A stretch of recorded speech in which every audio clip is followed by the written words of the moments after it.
Nadreen और सामीन अस्सलाम वालेकुम वरहमतुल्लाहि वबरकातुहू। जी तो पीटीआई के रहनुमा अली मोहम्मद ख़ान ने मौलाना फजल रहमान का शुक्रिया अदा किया कि उन्होंने आखिरकार हमें मुसलमान तो तस्लीम किया। और उन्होंने क्या कहा आगे वीडियो में चल कर देखते हैं। जो लोग चैनल पर नए हैं उनकी खिदमत में गुजारिश है कि प्लीज़ चैनल को सब्सक्राइब, वीडियो को लाइक और शेयर ज़रूर करें।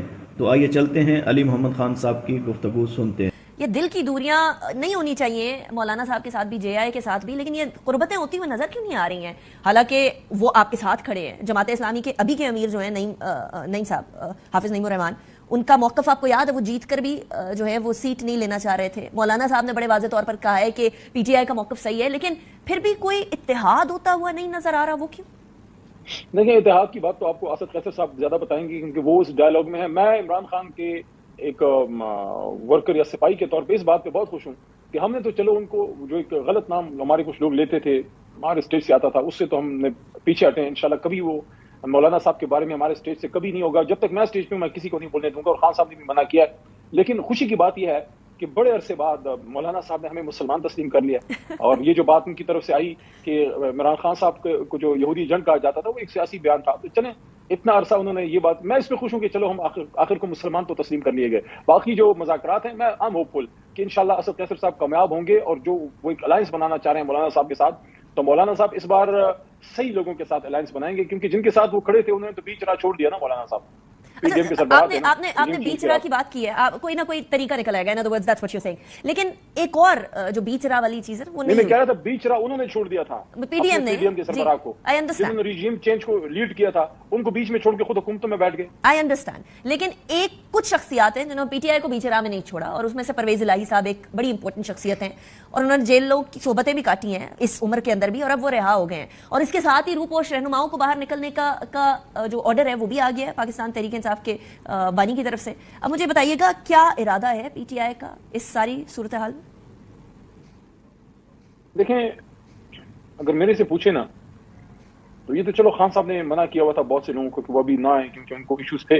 लेकिन खान साहब अगर जेल में है, खान साहब गिरफ्तार हैं, तो खान साहब से अहम तो कोई नहीं।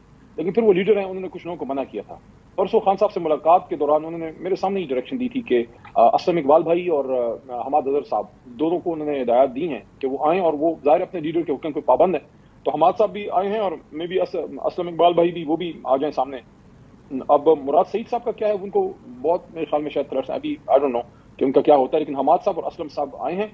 मकसद ये है कि परवेज इलाही साहब भी बाहर आए हैं, और ये दो हजरात भी, क्योंकि दोनों पंजाब को लीड करते हैं। तो अगर बात कोई सही तरफ नहीं जाती, तो फिर हम जाहिर प्रोटेस्ट की तरफ, पीसफुल प्रोटेस्ट की तरफ जाएंगे, रेजिस्टेंस की तरफ, उन चीजों की तरफ। तो उसके लिए पंजाब का निकलना जरूर। खैबर पख्तूनख्वा तो एवर रेडी, हमने तो बहुत से जलसे भी किए हैं, और आज भी अगर कॉल दें तो मेरे ख्याल में कोई 12 घंटे के, 24 घंटे तो बहुत टाइम है, 12 घंटे के नोटिस पे आपका पूरा खैबर पख्तूनख्वा एहतजाज के लिए, पुरअमन एहतजाज के लिए निकल सकता है। द थिंग इज पंजाब, और उसके लिए परवेज इलाही साहब का बाहर आना, हमाद साहब का और असलम इकबाल भाई का, इससे पंजाब को एक इंपोर्टेंस मिलेगा। सो इन अदर वर्ड्स, वो जो थ्रेट्स थी जिसकी वजह से हमाद अजहर साहब को बोला था कि आप साइड पर होकर बैठे, छुप कर बैठे, जो केपीके में चले गए थे, पेशावर की तरफ चले गए थे, वो खत्म हो गई हैं अब?